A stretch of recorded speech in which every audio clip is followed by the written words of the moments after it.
So first things first, huge shout out and thank you to Lex for filling in for me while I was in Europe. This week we are talking about animals, and so I will be discussing none other than the Majestic Sea Flap.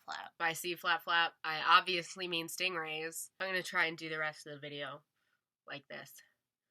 We'll see if it works. So stingrays and I actually have a history. My family and I were in the Cayman Islands last summer, and we went to a place called Stingray City, which is just like kind of a very shallow, sandy kind of place where so many tourists have come to feed the stingrays that they just kind of show up.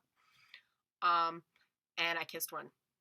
It's supposed to be good luck. So I call them flaps, but really manta rays are the flaps because they actually flap. They're kind of like this part, whereas stingrays just kind of go. I mean, their scientific name is technically Miliobetoidae. Stingrays are actually very lazy, and they just kind of like to lie around in the sand, which, like, same, honestly. So something cool about stingrays is that the females are, like, huge.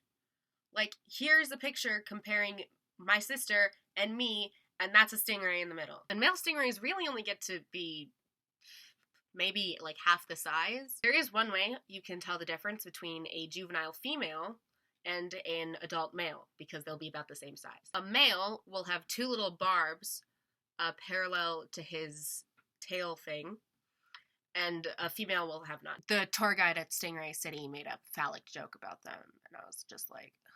So stingrays don't actually have teeth. They eat by a sort of like suction power. We fed them this calamari type thing at Stingray City. And just like this, you keep your thumb in, you like hold it here, and you keep your thumb in so I don't just suck it off. And it's all just suction powered, and it just feels really weird. But, like, you're not in any danger because there's no teeth. It's not like it's going to bite your finger off. There's also actually not a lot of danger from the barbs or the venom or whatever, as long as you just kind of are aware of where you are in relation to the stingray sting. You're going to be fine. I don't want to say that stingrays are like my spirit animal because that's really culturally appropriative, but they are definitely my favorite animal. And I really want to get a little stingray tattoo, like right here.